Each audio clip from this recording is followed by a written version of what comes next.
Eso no se lo he enseñado yo, ¿eh? Queridos amigos, es para mí una satisfacción muy grande estar con vosotros en esta mañana, con colegas. Si podemos quitar un poquito de luz en los... aquí, ¿no se puede? ¿No? Aunque haya menos sobre mí también.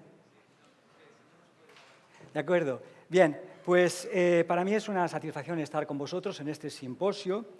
Es una prueba de la mayoría de edad de nuestro seminario y con mucho gusto pues acepté cuando me pidieron mis colegas colaborar con ellos en este simposio.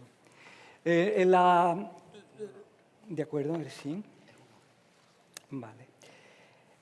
La escatología no ha sido el centro de mi interés mayor, aunque sí me ha interesado mucho, pero es cierto que con la Conferencia General, cuando trabajaba todavía, pues me pidieron que colaborase con una obra muy importante que salió sobre escatología adventista, y este es uno de los temas, de los dos temas que yo trabajé con aquel equipo fantástico. Y el Apocalipsis es muy intrigante, es muy apasionante, sumamente interesante, pero lo he dejado para gente que tenga más cabeza que yo. Yo me he preocupado, he limitado a estudiar otros pasajes del Nuevo Testamento que también considero de interés, en especial los Evangelios y algunos temas especiales en las epístolas de Pablo, con lo cual ya me parece un mar sin orillas. Y el Apocalipsis para mí ya no es solo un mar, eso ya es un cielo sin nubes, ¿verdad? O con muchas nubes. Y es para mí pues siempre un lugar de exploración de sumo interés. En la reflexión que vamos a tener esta mañana, no voy a reproducir el estudio, podemos decir, más erudito, más técnico que hice, porque ya está publicado y está traducido y todos lo podéis conocer. Eso me gustaría llevarlo, ya que estamos en la hora de escuela sabática y probablemente incluso puede que hayan hermanos laicos con nosotros, me gustaría llevar algunas implicaciones de lo que significa adorar en Apocalipsis 14, implicaciones prácticas que veo menos clásicamente subrayadas que otras. Así que, sencillamente, creo que mi presentación va a ser muy sencilla, pero va a ir por un camino en el que creo que no hemos insistido bastante. Bien, el mensaje de los tres ángeles de Apocalipsis 14, yo os invito a que tengáis vuestra Biblia abierta en ese pasaje, puesto que nos vamos a centrar especialmente en él. El mensaje de los tres ángeles que tenemos en Apocalipsis 14, de los versículos 6 al 13, este mensaje está en el centro de la misión adventista, hasta el punto que nuestros pioneros casi en vez de hablar del Evangelio, del adventismo, hablaban el mensaje de los tres ángeles. Este mensaje, y es el único punto que voy a subrayar con vosotros esta mañana, contrapone dos veces el mismo verbo. Un mismo verbo, pero con diferentes sujetos y con diferentes, iguales sujetos, con diferentes objetos. Hay primero una invitación a adorar al verdadero Dios en la debida manera, en el versículo 7, diciendo: temed a Dios, dadle gloria, porque la hora de su juicio ha llegado, y adorad a aquel que hizo el cielo, la tierra, el mar y las fuentes de las aguas. O sea, hay una invitación, el primer ángel, una urgencia a adorar al Dios creador en el momento en que su juicio empieza, o se acerca. Y en segundo lugar tenemos, en este mismo contexto, una puesta en guardia contra los peligros de adorar el mismo verbo a poderes enemigos de Dios. Versículos 9 al 11. Si alguno adora a la bestia de su imagen. Es decir, esto es la gran contraposición. Nosotros, los adventistas, hemos llevado el estudio de este pasaje más lejos, creo, que nadie. Pero no somos los primeros. Antonio, no somos los primeros ni los únicos en tomar conciencia de la importancia de este mensaje. Aquí simplemente por cultura local os he traído una imagen de Vicente Ferrer, el famoso santo valenciano.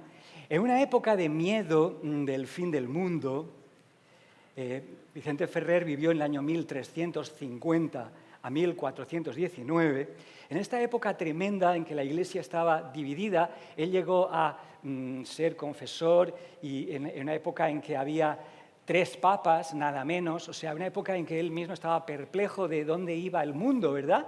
Y él leyendo su Apocalipsis, en que él leía muchas cosas raras, pues su mensaje, si veis cualquier representación de Vicente Ferrer, no os confundáis con Vicente Mártir, los dos son patronos de Valencia, pero se llevan muchos años de diferencia.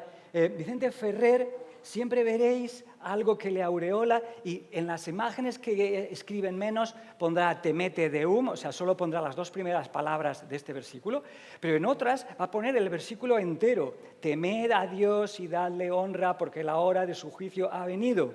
Y es muy interesante ver que en aquel momento en que él creía que el fin se acercaba, le impactó este mensaje del Apocalipsis. Esto lo menciono entre paréntesis porque yo cuando estudiaba filología, estuve a punto de sucumbir a la presión de mi profesor que quería que hiciera mi tesis doctoral con las predicaciones de Vicente Ferrer. Finalmente no le hice caso y las hice con las predicaciones de Pablo. Pero, en fin, la razón en realidad es que para eso necesitaba saber mucho latín y mucho más valenciano de lo que sabía y preferí buscar la vía fácil del griego. Bien, pasemos a esto, simplemente es una anécdota de cultura local. El libro de Apocalipsis ha sido escrito para creyentes. Cuando leemos este contexto de los 3 mensajes, entendemos muy bien que se nos invite a adorar al Dios creador. Pero ¿por qué se nos advierte que no adoremos a la bestia y a su imagen? ¿Corremos ese riesgo? Los que creemos que adoramos a Dios verdadero, ¿corremos el riesgo de adorar a la bestia y su imagen? El texto daría la impresión que sí, porque el texto está escrito precisamente para el pueblo de Dios, aquellos que tienen que guardan los mandamientos de Dios y tienen la fe de Jesús. ¿Quiénes son esos entes a los que corremos el riesgo de adorar? Nuestra Iglesia, vosotros habéis dado muchísimas conferencias y muchos estudios bíblicos identificándolos. No voy a no os voy a hacer perder tiempo en algo que sabéis muy bien. El Apocalipsis, lo diremos simplemente rápidamente, llama bestias, una palabra muy fuerte y que caben muchas cosas dentro. Es decir, entidades, estos poderes les llama bestias. Son unas entidades institucionales, brutales, monstruosas, inhumanas, destructoras, que se hacen adorar a la fuerza. Ahí está el problema. Son instituciones, como todos vosotros estáis enseñando muy bien, y nuestra Iglesia esto lo ha trabajado muy bien. Son instituciones político-religiosas que viven de alianzas entre el poder y las iglesias o las religiones dominantes, a las que el enemigo de Dios por excelencia, que el propio Apocalipsis llamará el dragón, ha dado poder. Como dirá el Apocalipsis 13:1, les ha dado poder, trono, es decir, puestos de autoridad, puestos de dominio y autoridad. ¿Cómo dominan? ¿Tienen algo en común todas ellas? El Apocalipsis 13:14 nos lo indica, engañando a los moradores de la tierra. Estas instituciones engañadoras, cuyo prototipo es llamado la gran ramera, se identifican, y aquí tenemos Apocalipsis 18, tenemos el detalle, se identifican porque yo he recogido 4, me parece, suficientes características para reconocerlas. La primera, se prostituyen, o sea, se alían indebidamente con los reyes, es decir, con los gobiernos y los dirigentes de la tierra. Es decir, son poderes que siempre buscan la manera de aliarse con el poder. En segundo lugar, Enriquecen a los grandes mercaderes aquí. Hoy podríamos decir mercaderes y mercados de la tierra. O sea, que en su alianza hay muchos que se benefician, o sea, hay unos pocos que se benefician, unos pocos, que son los más ricos. Eso es como lo dije de manera muy clara, Apocalipsis 18:3. Tercer lugar, viven en deleite, es decir, se benefician, disfrutan, se aprovechan de sus posiciones de dominio. Y cuarta característica, son corruptas, porque comercian. Es decir, lo compran, lo venden todo. Incluso, dirá los versículos 18, capítulo 18, versículos 7 al 13, incluso cuerpos y almas de seres humanos. Es decir, compran a su favor a quienes les interesan y a quienes se prestan a su tráfico de intereses. Esto lo estoy haciendo con términos muy amplios porque los términos concretos y históricos ya los habéis vosotros explicado 1000 veces. Pero es importante que le demos un poco, que lo traduzcamos al lenguaje contemporáneo para que veamos dónde estamos hoy. La cuestión de la adoración en Apocalipsis ha planteado muchas preguntas y yo no voy a explorarlas todas, pero sí vamos a recordarlas. Esto se ha parado, así que ya me recordaréis lo de la hora cuando sea, porque aquí no funciona. Bien, la cuestión... Hay como mínimo 6 preguntas en las que yo he visto que hay un gran interés, incluso de parte de nuestra Iglesia. La primera es, ¿qué significa adorar? Y es esa la que yo voy a estudiar con vosotros después. ¿A quién corremos el peligro de adorar? Esta no la exploraremos tanto. ¿Dónde adorar? Tampoco, pero para algunos es muy importante. ¿Cuándo adorar? Esta sí ha sido importante en la historia. ¿Por qué y cómo? Algunas de ellas vamos a responderlas. Vamos a verlas un poquito en orden.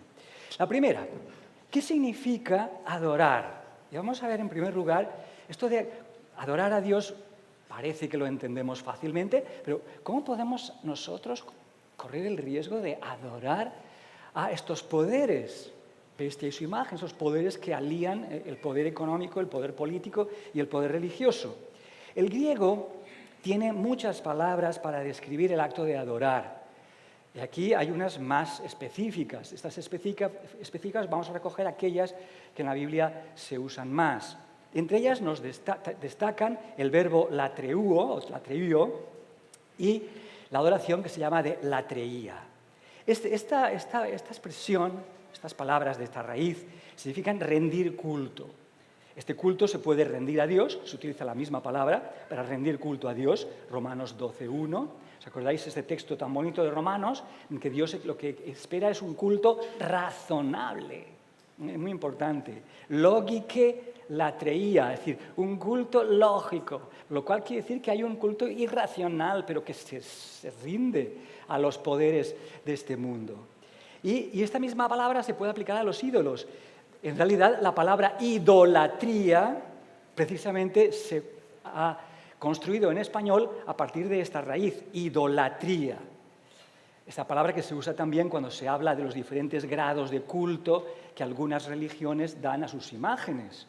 Y el culto de latría sería el más elevado, es decir, el culto en que se adora como a Dios. Sin embargo, esta palabra, latreía, el verbo latreio, no es, o sea, aunque aparece en el Apocalipsis, aparece en la Biblia muchas veces, no es el que utiliza Apocalipsis 14. En el Nuevo Testamento, luego el problema no es exactamente los ídolos visibles, tampoco está en la forma del culto, el problema está en otra parte.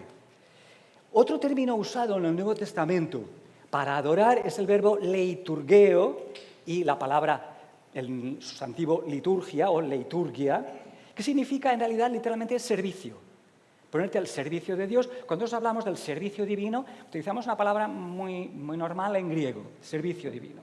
De ahí procede el término castellano liturgia, que designa no el acto de adorar, sino la forma en que se adora.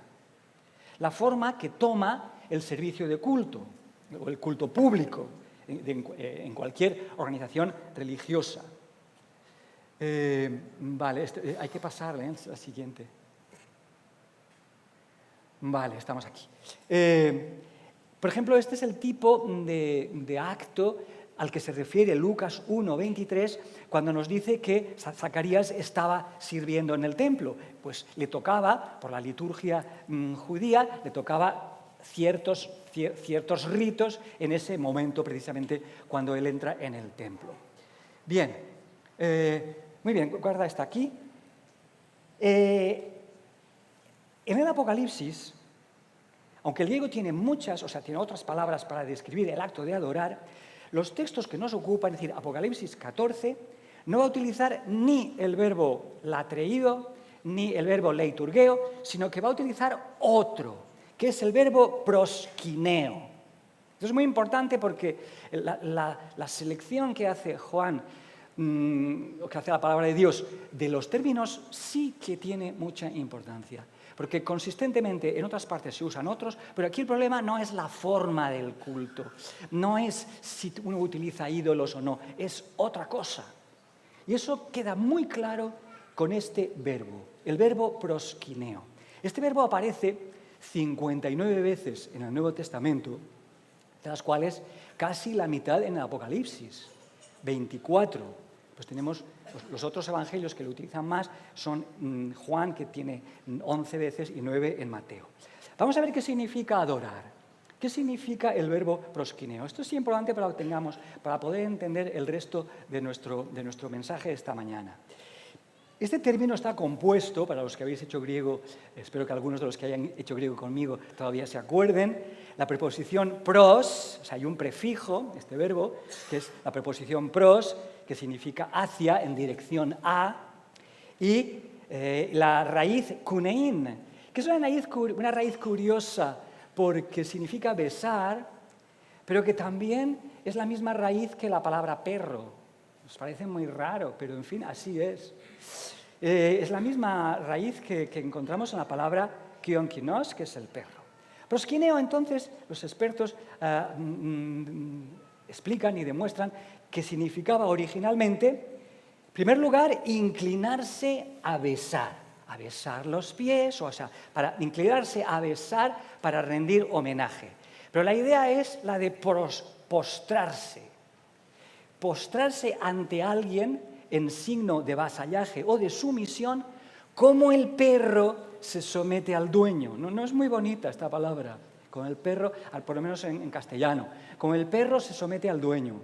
Es decir, en realidad adorar con este verbo significa someterse a una autoridad, o sea, a la autoridad de otro, reconocer a alguien como superior, como al que yo le debo obedecer en posición de poder, es doblegarse ante la autoridad de alguien.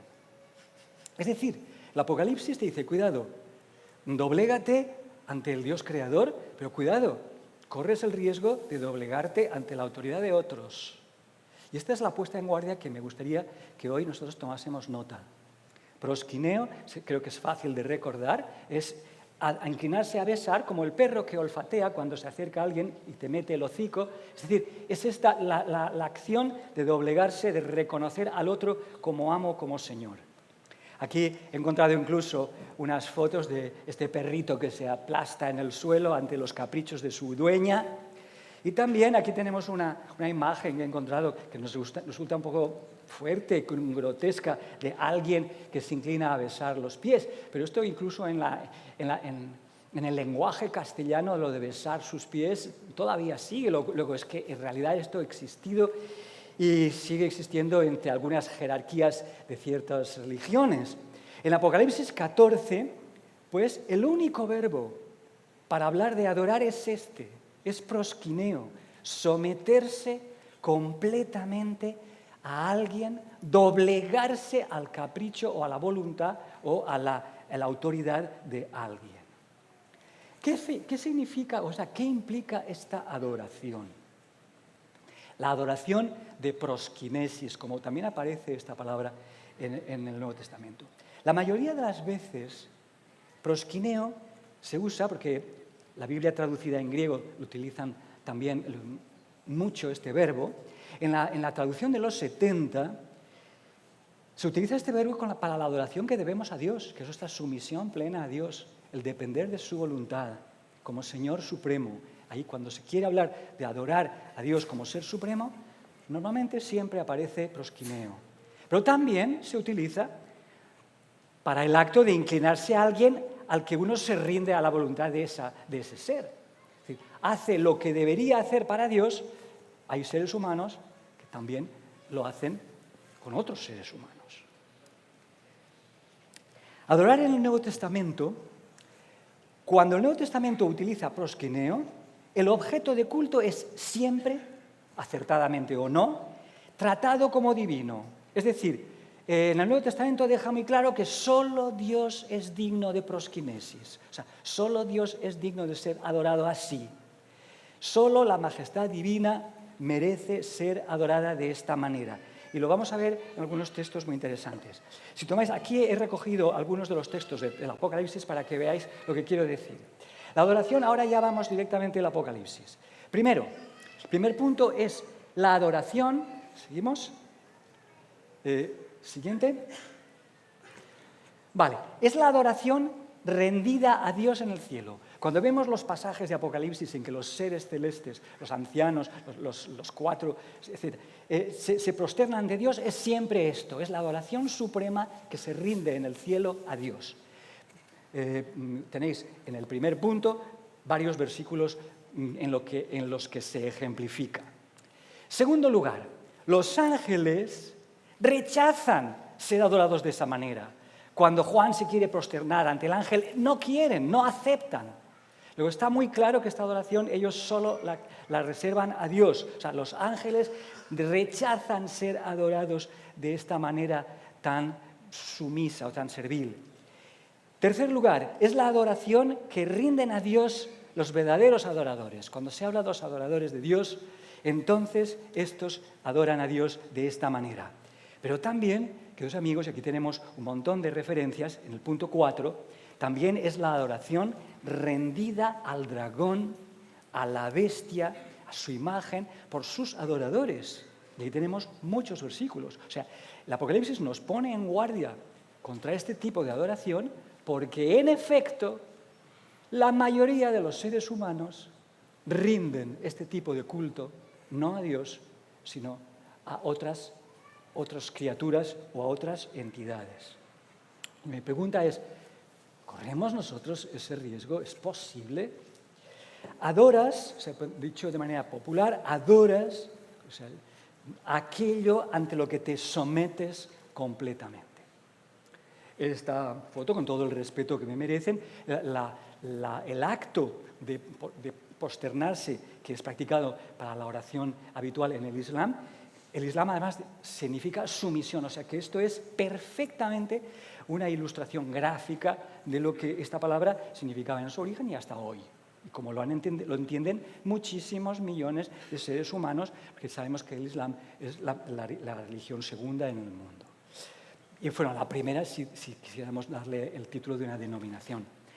Adoras en el sentido popular. ¿Sabéis las palabras? Hoy en el mundo oímos mucho esta expresión. Oh, adoro. Sobre todo yo la oigo en señoras, en mujeres utilizan mucho esta expresión. Adoras en el sentido popular lo que más te gusta, lo que admiras, lo que deseas, lo que te da placer, aquello en lo que inviertes más a gusto tu pensamiento, tu tiempo, tu dinero, tu interés, tus energías. Y veis, queridos amigos, cuando llegamos a este sentido de adorar, ya no estamos tan lejos. Porque como dice Jesús, donde estuviere vuestro tesoro, allí está también vuestro corazón. O sea que adorar también es convertir en el centro de tu tiempo, de tu interés, de tu pensamiento, de tu dinero, de tus energías. Y hoy vemos que en el mundo sí se adoran muchas cosas en ese sentido. Cuando ponemos en qué dedica mucha gente tiempo, dinero, interés, pues bueno, aquí tengo una lista absolutamente incompleta, pero de cosas que todo el mundo conoce mucho. La riqueza, hay incluso una revista para la gente que le gusta admirar a los ricos, la revista Forbes, donde cada poco tiempo te ponen la lista de los más ricos del mundo, en la que hay algunos españoles muy bien situados, ¿verdad? El poder, que no es lo que busca, hay tantísima gente que vende su alma por el poder, por ocupar un puesto en un gobierno, etcétera, etcétera, la fama. ¿Cuánta gente hay, incluso en nuestra tierra, en nuestro país, que por salir en la tele o por ser famosos son capaces de hacer cualquier tontería? Porque estamos en un país, desgraciadamente, en que se es famoso pues haber sido ex-ligue de un ex-torero. Con cosas que no tienen ningún valor, pues la gente lo considera como eso, es muy bonito, es muy interesante. La fama. Es increíble hasta qué punto los jóvenes de hoy, y también gente mucho más mayor, la fama lo considera, realmente un ídolo. Hay una prosquinesis de la fama, de la diversión. El diario más vendido de España es el diario Marca, etcétera, etcétera. Es decir, que cuando tomamos en su amplio espectro adorar, hay actitudes de nuestros contemporáneos en torno nuestro, pero a veces incluso algunas nuestras, que no están muy lejos, lo que significa a quién dedicas tu interés, tu mente, tu pensamiento, tus energías, tu tiempo y tu dinero. Aquí esto lo he encontrado en francés, pero hay uno de los perfumes más famosos de Dior que se llama Adoro, y yo adoro, ¿verdad? Nuestro mundo adora cualquier cosa y usa el lenguaje de la adoración para muchas cosas, cosas que no tienen nada que ver con Dios. Pero de eso no es lo que vamos a hablar. Tampoco la cuestión de dónde adorar es la cuestión de Apocalipsis. El problema no es dónde. Los judíos le dieron tantísima importancia al lugar, al dónde, que Dios tuvo que permitir la destrucción del templo para mostrarles lo que Jesús le había explicado muy bien a la mujer samaritana. Le había explicado a la mujer samaritana que el lugar es relativo. No quiero decir que no sea importante, pero Jesús lo relativiza muchísimo. Muchas religiones dan una enorme importancia a templos, santuarios y demás lugares de culto. Yo me alegro mucho de que la nuestra no. Nosotros podemos reunirnos aquí en este lugar donde hacen otras cosas tan perfectamente seguros de que Dios está con nosotros, porque sabemos por Jesús que la verdadera adoración es en espíritu y en verdad, y no depende de los locales, o no depende tanto de los locales como de las intenciones del corazón. Créeme, mujer, le dije Jesús a la mujer samaritana en Juan 4, 20 al 24, que ha llegado la hora en que ni en este monte ni en Jerusalén adoraréis al Padre. Cuando los verdaderos adoradores adorarán al Padre en espíritu y en verdad. Así que el problema en Apocalipsis 14 no está situado en el dónde, por eso lo vamos a pasar. ¿Tiene que ver con el cuándo? Nuestros pioneros insistieron mucho en esto, sí. Tanto que, naturalmente, el sábado era una de las doctrinas recuperadas por nuestros pioneros y, en cierto sentido, yo creo que incluso hasta viendo el cuándo, casi no vieron otros aspectos de esta adoración, y es por eso son los que hoy me gustaría ver. El texto del Apocalipsis no alude al cuándo adorar. Hay gente que no adora nunca, hay gente que adora en viernes, otros adoran en domingos y fiestas de guardar, hay otros que dicen que en cualquier momento, pero al pedir la adoración al Dios creador, al decir Dios creador, uno no puede por menos que recordar el día que el Creador bendijo, el sábado. Porque en Génesis 2:2 Dios bendijo el día de reposo y lo santificó. Y para mí es una tremenda satisfacción encontrarme hoy con vosotros, adorando al Señor en el día que Él quiere. Cuando todos nuestros hermanos lo están haciendo mientras el mundo gira, unos ya están terminando, otros aún no van a empezar. Pero en fin, en este sábado sin fin que tenemos, pues qué bonito es que nosotros nos reunamos a recordar a Dios Creador. El séptimo día es sábado, nos dirá uno de los mandamientos para Jehová tu Dios, porque en 6 días, y siempre el texto de la creación está relacionado con el día de reposo. En 6 días hizo Dios los cielos y la tierra y reposó el séptimo día, lo bendijo y santificó. Luego, el texto de adorar a Dios Creador sí que tiene conexión con el cuándo. Pero nuestra Iglesia ha escrito tantos libros sobre el sábado, tantísimos artículos, tantísimos estudios bíblicos y conferencias que no voy yo a insultar vuestra inteligencia intentando convenceros de que el sábado es el día de reposo. Pero voy a procurar leer mi texto teniendo en cuenta los otros sentidos del verbo adorar para ver si también este texto nos enseña alguna cosa más, no lo que ya sabemos hace tiempo. En el sábado está clarísimo que celebramos al Dios creador. Otra de las preguntas que nos podemos hacer es el cómo. El cómo. Cuando hablamos del cómo, ahí el cómo sí importa, porque recordad que proskineo indica como un acto de sumisión. El cómo. En nuestra iglesia, sin embargo, he encontrado preocupación en algunas zonas más marginales o en algunas comunidades, una importancia sobre la postura corporal. ¿Es que el cómo del Apocalipsis tiene que ver con la postura corporal? Aquí tenemos esta sumisión plena, requiere una postura corporal que la ilustre o que la personifique. Y hay muchos que lo entienden así. La adoración a Dios requeriría la postración total. Y hay muchísimos creyentes que yo respeto mucho y admiro en su fe, ¿verdad? En que pues, practican la adoración dándole una importancia muy alta a la posición corporal, postrados. ¿Sabéis? Postrarse es una posición de adoración que existe en muchas religiones. No es exclusiva del Islam, ni mucho menos. Aquí tenemos otras religiones orientales, hinduistas, budistas. Aquí tenemos otra imagen en la Iglesia católica. La postración también existe en ciertas formas de adoración y me abstengo de deciros quién hay delante a veces. En otras adoraciones, en otras religiones, la adoración se impone de rodillas y hay personas que piensan que de rodillas es la única postura que Dios acepta. Pero esto es corriente también en otras religiones y en la Biblia hay oraciones de rodillas, hay oraciones de pie, hay oraciones posternadas. La Biblia no nos exige una postura. Hay muchas religiones en las que se adora de pie, hay religiones en las que se adora de pie y de rodillas, la misma. Aquí estamos en Egipto, pues hay adoradores de rodillas, adoradores de pie. Los cristianos y judíos tenemos uno de los testimonios más irrefutables de la historia.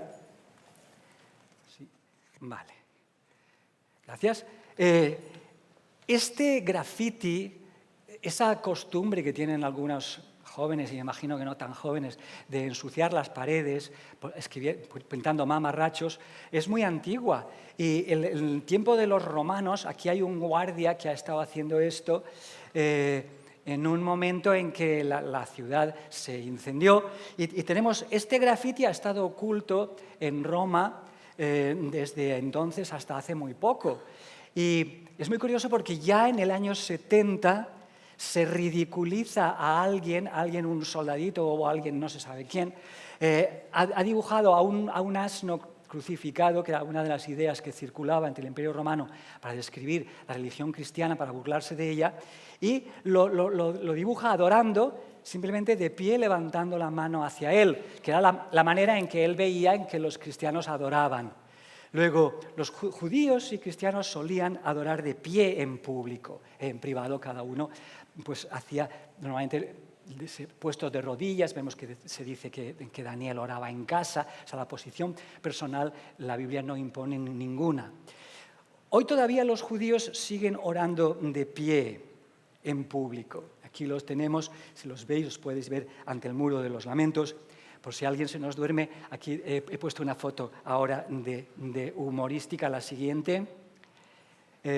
Fijaros, aquí tenemos el muro de los lamentos en Jerusalén a la izquierda y en la derecha, a los que uno ven que en la cuenta ya no hay nada que sacar. Muro de los lamentos en España. Al dinero también le rendimos culto de pie, de rodillas y de todas maneras. Bien. ¿A quién adorar? Esta pregunta sí es más importante, porque Apocalipsis 14 sí que nos plantea la alternativa.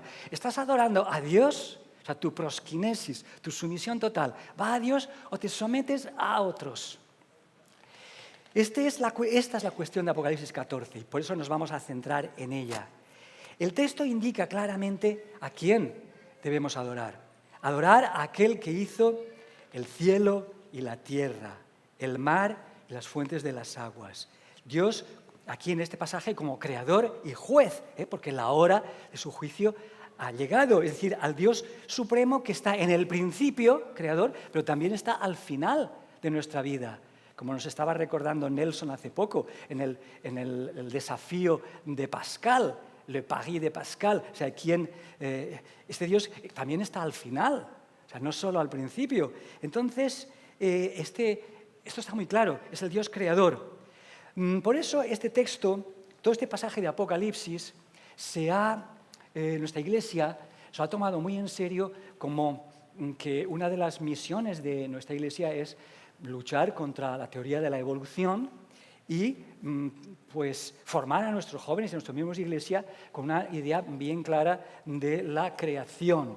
Aquí tengo también he encontrado una imagen también un poco, no sé si la veis bien, en que la posición del hombre en la que estamos ocupando muchos de nosotros muchas horas del día se parece mucho a lo que, según los evolucionistas, sería una posición muy primitiva, ¿verdad? La teoría de la evolución es un ataque directo a la noción de Dios creador. Y es muy curioso que en el tiempo del fin, más o menos por el mismo tiempo en que empieza nuestra Iglesia, se empiezan a divulgar las ideas de Darwin. Es curioso porque Darwin toma sus notas al mismo tiempo, en 1844, o sea que es curioso en esa fecha, incluso para aquellos que no necesitamos una demostración bíblica los 2300 días, para mí solamente las cosas que ocurren en torno a ese año en la historia son tantas y de un calibre tan importante que ya digo, a mí personalmente casi no necesito el cálculo de los 2300 días porque lo encuentro, me salta a la vista. Pues bien, la adoración al Dios creador no es compatible con la teoría de la evolución progresiva. Bueno, aquí tenemos otro texto humorístico, que lo de progresiva pues, es muy discutible, ¿no? Bien, por eso nuestra Iglesia aquí colectivamente sí que ha hecho algo muy importante, y es trabajar contra esta idea. Pero actualmente hay otros dioses que compiten con el Dios creador. Y si leéis libros sobre la idolatría del siglo XX, hay muchos libros hoy sobre los dioses que interesan al mundo contemporáneo, y nuestros dioses son el poder, hasta el punto que hay quienes se agarra a él, y por muy república democrática que se diga, ahí nadie suelta el poder nunca. Es curioso que algunas de las grandes repúblicas populares y democráticas no solamente es que no han querido elecciones ni votar a nadie, sino que los dictadores, aunque se llamen presidentes de república, se han aferrado allí toda su vida e incluso como una jerarquía a sus propios familiares, ¿verdad? Es decir, el poder, el dinero, la fama, el placer, decíamos hace un momento. Es curioso que hoy esto simplemente es simplemente para mostrar hasta qué punto cierto tipo de acción puede irnos a cosas que nos parecen muy inocentes. Pero el fútbol, curiosamente, funciona para muchos casi como una religión. ¿Os habéis fijado en esto? Y esto es importante porque nos ayuda a ver dónde tenemos que predicar en un mundo en el que el fútbol ya es una religión, como un sustituto de la religión. No sé si habéis visto, a mí me impresiona verlos de rodillas con el entrenador, ahí unidos en reuniones, en cosas que nosotros no nos atrevemos a lo mejor a hacer en público, y aquí están delante de 30.000 espectadores, ¿verdad? De rodillas, por ejemplo, o gestos de oración el fútbol tiene sus fieles seguidores, tiene sus fanáticos, tiene sus gestos devotos, los mismos que tenemos en nuestra propia religión, sus himnos, sus ritos. Ya me gustaría a mí a veces oír cantar a mis miembros de iglesia con el fervor que gritan algunos sus himnos, y además le llaman así también, y sus ritos, ¿verdad? Y incluso, curiosamente, reconocidos por ellos mismos, tú vas a Dios, a la palabra Dios en Internet, y me salió esto. O sea, tienen sus ídolos, o sea, lo de ídolos ya eso todo el mundo lo sabe, pero es que algunos que se les llaman hasta dioses, ¿de acuerdo? Y aquí tengo uno que me salió él solo, yo no lo busqué ni tenía ni idea de lo que ocurría. Pero, en fin, para que veamos que la noción de la adoración en el tiempo del fin está muy, muy repartida. Muchos más que el fútbol, más seguidores tiene el Dios dinero, es decir, el tener. A mí me interesa, en su gran catecismo, Lutero, ¿sabéis que cuando habla del dinero no lo comenta en el 7º mandamiento, no lo comenta con el no hurtarás, sino pone todo su discurso contra el dinero en el primero? No tendrás otros dioses fuera de mí. Porque el dinero, él dirá, estas son palabras de Lutero, es el ídolo más común de la tierra. Interesante que Lutero ya lo sabía, que uno de los dioses con el que el Dios creador tiene que rivalizar es con este. Si queréis, hay un artículo muy interesante del el dinero como Dios. Jesús ya nos dijo que no podéis servir, y aquí utilizará un término que también significa adorar. No se puede adorar al dinero y a Dios al mismo nivel. La Biblia nos habla de aquel famoso, el primer acto de idolatría que nos recuerda el Antiguo Testamento del pueblo de Israel en el desierto es el becerro de oro que se ha quedado como símbolo del dinero, ¿verdad? Y hoy podríamos decir que de todos los cultos antiguos este es uno de los que sigue. Hoy se sigue adorando al becerro de oro.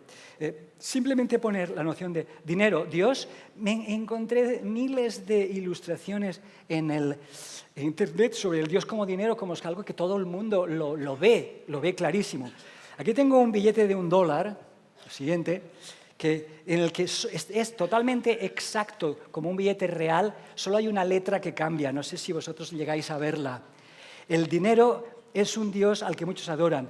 En los dólares está escrito in God, G-O-D, we trust, confiamos. Pero este billete de $, que por cierto existe en circulación, es muy divertido porque muchos lo compran adrede por eso, porque es absolutamente igual, pero tiene una L más. En realidad, la verdad para muchos no es que confían en Dios, sino in gold. Gold es la palabra que significa oro en inglés. Adorar a Dios es confiar en Él. Pero muchos de nuestros contemporáneos han sustituido la confianza en Dios por la confianza en el dinero.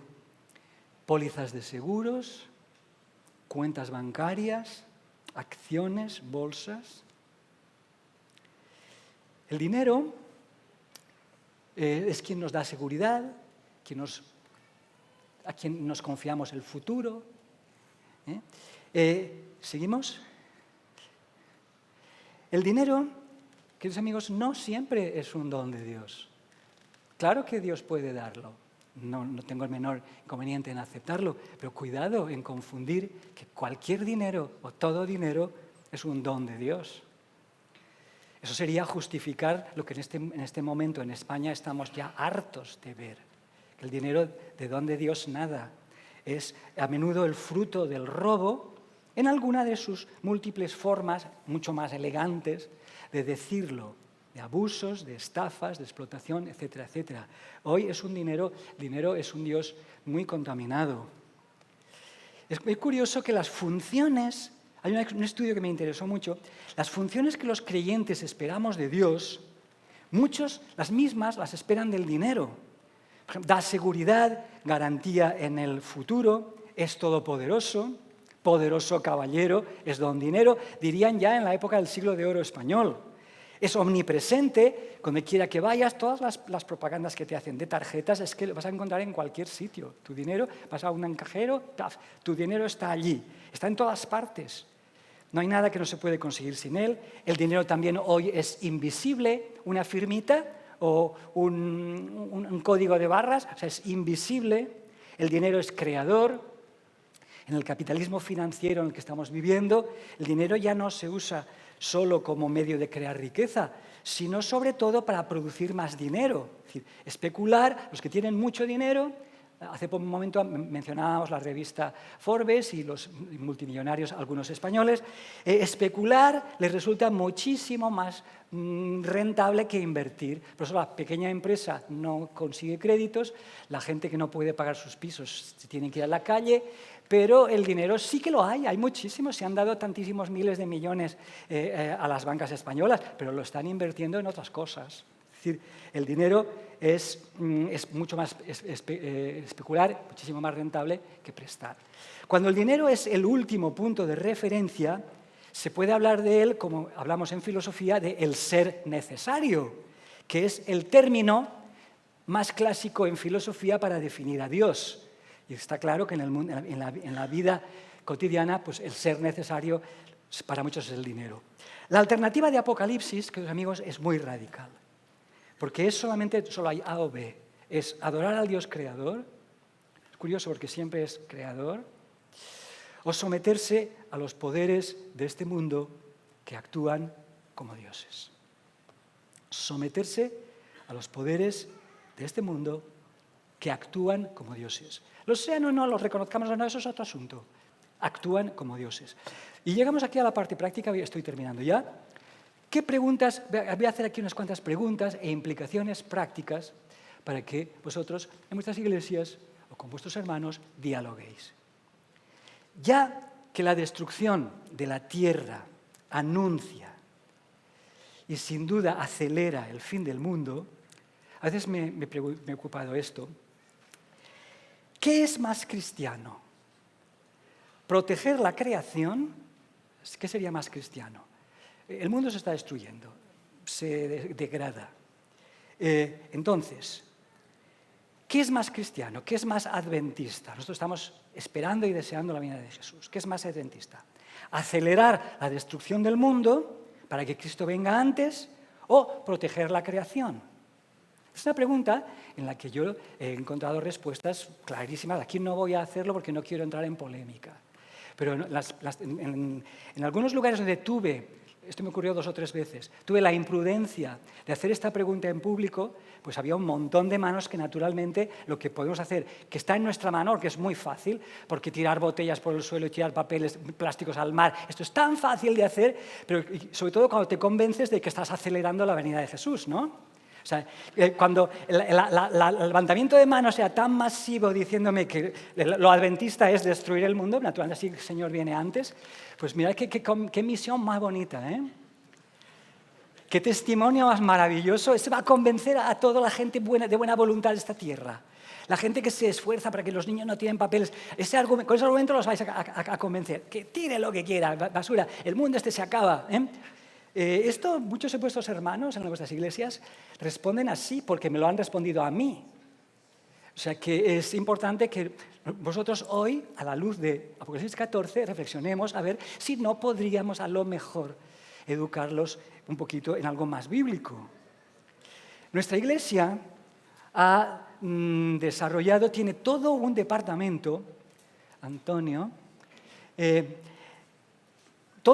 hay un instituto que se llama el Geoscience Research Institute. Hay un instituto, que en general está asociado a la Universidad de Loma Linda, que esta iglesia trabaja para convencer a miembros y no miembros de iglesia que Dios es creador, que el mundo ha sido estropeado por los seres humanos, que el mundo fue destruido por un diluvio y que lo hace sencillamente como respuesta colectiva, institucional, muy cara y muy importante a el desafío de que nosotros tenemos de llevar el mensaje de primer ángel, adorar al Dios creador.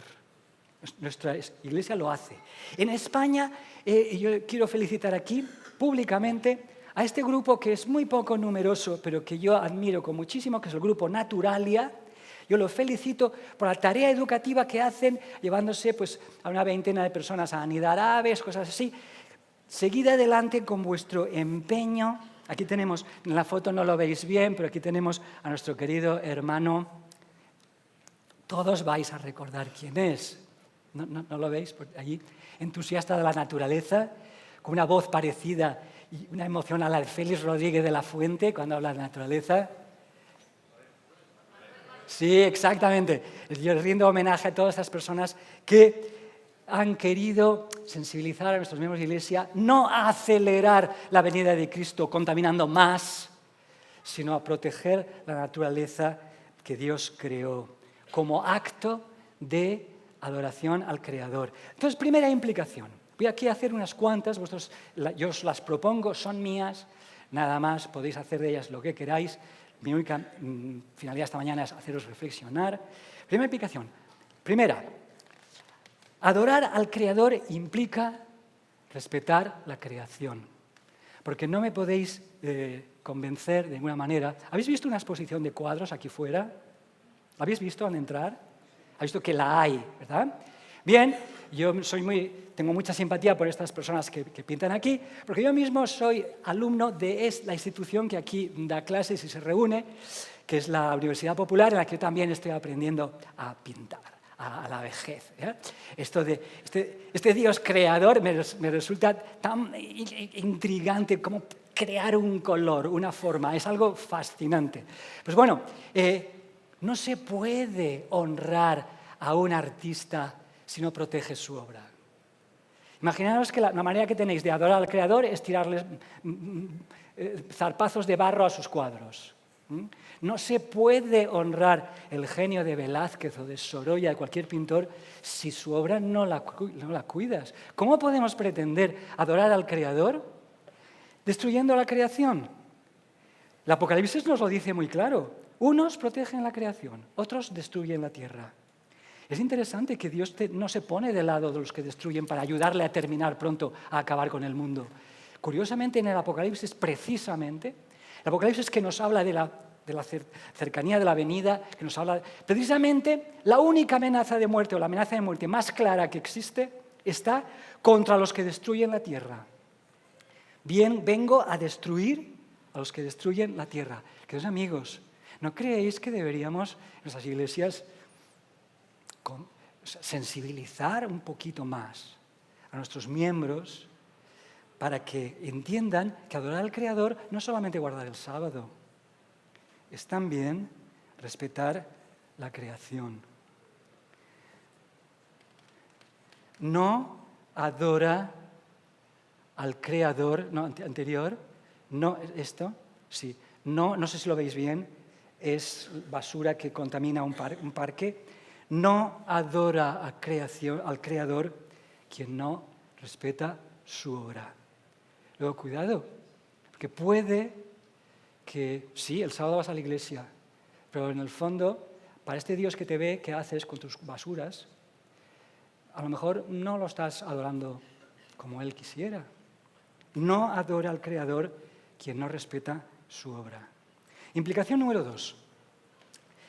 Instruimos a nuestros hijos y a nuestros miembros de iglesia para que adoren al Creador respetando el sábado. Esto lo hacemos muy bien. Ahí no tenemos no nos tiene nada que enseñar nadie, me parece. Pero ¿no deberíamos también enseñarles a respetar no solamente el día, recuerdo de la creación, sino la creación misma? ¿Nos parece muy teórico solamente respetar un día en vez de la creación precisamente, que es la obra de Dios? Esa pregunta. ¿Honra a Dios tu gestión de las basuras domésticas? Hace poquito, presentando este tema en una iglesia, que ya me aguardaré bien decir el nombre, resulta que estaba exponiéndolo y una persona, antes de yo seguir, dice, no, pues yo, como pago mis impuestos, yo tiro mi basura y ya la seleccionarán quien sea. Cuando no sé si cuesta tanto tirar el vidrio junto o tirar el papel aparte, no sé si eso es un acto de adoración, el mezclar la basura para que alguien tenga o sea, hacernos pagar a todos horas para triar una basura que esta persona podía hacer. Lo encontré tan desacertado que, bueno, tuve que enfrentarme con esta persona y decirle lo que yo pienso. La persona se me quedó muy ofendida, lo siento muchísimo. Prometo tener más tacto la próxima vez. Implicación número 3. Hacemos bien dedicar recursos y esfuerzo para investigar el por qué y cómo numerosas especies vegetales y animales desaparecieron en tiempos pasados. Esto es lo que hace el GRI. Yo aquí felicito a nuestros colegas españoles que trabajan en él, el doctor Esperante, entre otros. Es decir, qué bien, ellos investigan y encuentran, bueno, Esperante ha encontrado cómo murieron y por qué murieron unas ballenas que se encontró él en el Perú. Entonces, es muy bonito dedicar esos recursos. Ahora viene mi pregunta. ¿No haríamos bien también, nosotros como Iglesia, en poner algún interés en investigar por qué y cómo numerosísimas especies vegetales y animales están desapareciendo en nuestros días? ¿Nos parece que también sería una bonita cosa? No solamente averiguar por qué desaparecieron aquellas, sino ver qué pasa, por qué están desapareciendo también estas. Aquí tenéis un pobre pájaro condenado a muerte por agonía lenta por el chapapote. Quien adora a Dios respeta sus criaturas. Ni uno de estos pájaros del cielo, dice Jesús, cae sin que él lo sepa. Esos tampoco. Esos tampoco. Implicación número 4. Adorar al Dios creador nos lleva a enseñar que hay que dejar de orar en el sábado. Claro que sí. Día séptimo de la semana para recordar al autor de la creación. Esto estamos todos 1000 veces de acuerdo. ¿No debería llamarnos, aquí es mi pregunta, no debería llevarnos también a enseñar que en cualquiera que sean nuestras actividades, durante los 6 días de la semana, también estas actividades deberían honrar al autor de la creación? Mira qué bonito esto, ver a un grupo de jóvenes, uniformados o no, eso es lo de menos, recogiendo papeles en la naturaleza, o sea, recogiendo basuras. ¿Nos parece que es bonito? ¿Cómo adoras tú al Creador? Implicación número 5. Está bien, y muy re bien, que nuestras fábricas o empresas no funcionen en sábado, por respeto al Creador. ¿No estaría mejor que tampoco contaminen, o al menos hagan lo menos posible? Ya sé que no se puede pasar por este mundo volando sin contaminar, pero ¿no estaría mejor que contaminen lo menos posible los otros días de la semana por la misma razón? O sea, estas son preguntas. Refleja, aquí sigo con la misma pregunta, ¿refleja tu implicación a nivel de vecindario? ¿Habéis visto el grupo esto de jóvenes recogiendo papeles? Esto se hace a nivel muy local. A nivel de vecindario, de municipio, social y política, tu responsabilidad ante el Creador, hay muchos niveles de responsabilidad que tenemos. A lo mejor uno está muy cerca. Implicación número 6. Solo tengo 7, así que tranquilos. Está bien enseñar a pedir el sábado libre cuando se trabaja para el ejército. Yo recuerdo haber ido a la mili por la fuerza y, bueno, tuve la providencia de que Dios me ayudó a mirar un cartel donde buscaban profesores para alfabetización y mi primer día de alistarme, cuando todavía iba vestido de civil, pues me apunté allí para dar clases de alfabetización. Y a la tarde, cuando terminé registrarme allí en el primer día de cuartel, me viene el capitán para decirme que yo era el único maestro y yo tenía que desasnar a 11 chavales del batallón. Estos eran los tiempos, esas son sus palabras textuales. Bueno, pues tuve una fortuna porque eso me impidió, o sea, me permitió llevar una mili de la que yo era totalmente contrario, bastante bien, haciendo algo útil. Pero recuerdo que este hombre, como yo no quería trabajar el sábado, me negué, pues los primeros sábados, dice, pues bueno, me da mucha rabia lo que voy a hacer, pero yo no tengo más remedio que castigarte. Y mis primeros sábados yo estuve arrestado. Es verdad que este hombre dijo, mira, tú estás arrestado en mi despacho. Si alguien viene, tú estás arrestado. Y estuve arrestado los primeros sábados hasta que él me dio un pase de pernocta y ya no necesité ir nunca más. Pero, es decir, está muy bien que pidamos el sábado libre cuando se trabaja en el ejército. Y aquí hablo de otros países. Afortunadamente hoy en España esto no hace falta. Pero en los países donde tenemos muchos hermanos en el ejército, ¿no honraríamos más al Dios creador no trabajando en el ejército?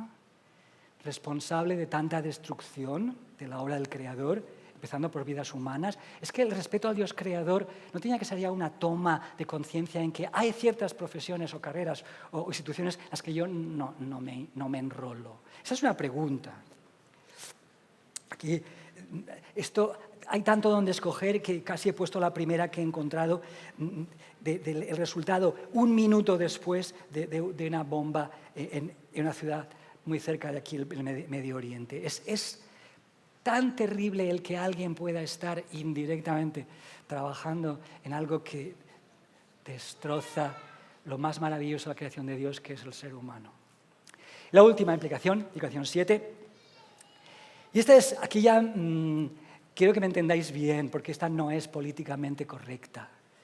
En los países democráticos, como los nuestros, donde los gobiernos ejercen el poder apoyados por el número de votos, ¿no deberíamos también plantearnos a quién damos el poder a todos los niveles? Cuando digo a todos los niveles, yo empiezo, para mí el más importante es el local, el propio ayuntamiento aquí.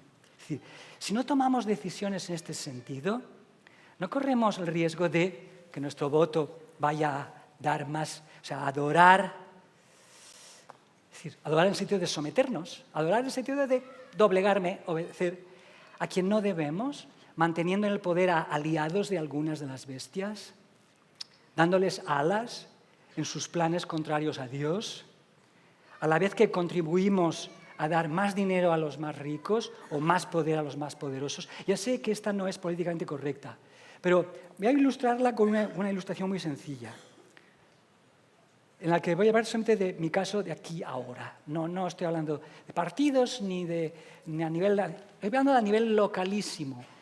¿Reconocéis esta foto? ¿Qué hace que nuestro colegio sea bonito y querido y que muchos cientos de padres de Sagunto nos traigan los niños? Aparte de nuestra ideología, es también el marco en el que ha sido construido, ¿no? Aquí, siguiendo las instrucciones de Elena White, los colegios en la naturaleza, en los sitios más cercanos a la naturaleza, tenemos toda esta pinada tan maravillosa. Qué bonito que la tenemos aquí. Pues bien, si tuvieseis muy buena vista, o sea, tienes más que yo, allá a la izquierda veréis que el linde del pinar, no sé si veis una línea un poquito más blanca. La foto ha sido tomada, si por ahí la veis allá a la izquierda, sí, la línea. Si hubiese sido tomada la foto 1 metro más alta, ya veríais que eso está pelado. O sea, esto tan bonito solo lo es según desde donde mires. Porque si lo miras desde estos lugares, tienes esto. Tienes esto. O sea, la pinada más hermosa, o sea, lo que se llamaba Parque Romeu de este pueblo, no estamos yéndonos a otros, era todo pinos igual. Aquí tenemos, a este lado de aquí, esto es el colegio. Esto es el colegio, exactamente. Pero tenemos, desde donde no se ve, porque es el otro lado de la vertiente, tenemos una cantera que no deja de crecer. Esta es una empresa francesa que, como en Francia no le dejan destruir el paisaje, pues se va donde le dejan. Y donde le dejan es aquí porque, claro, ellos tienen argumentos buenísimos. Pues nada, si vamos a derribar pinos, eso es crear puestos de trabajo. Es verdad que derribar pinos pues te da puestos de trabajo mientras hay pinos. Es decir, y vamos a hacer... Bueno, esta cantera empezó, las leyes protegían todo este monte, todo se llamaba el Parque Romeu. Y había leyes que protegían y no se podía construir. Pero cuando tienes mucho dinero, construyes y explotas y pagas una pequeña multa que es muy inferior a lo que ganas.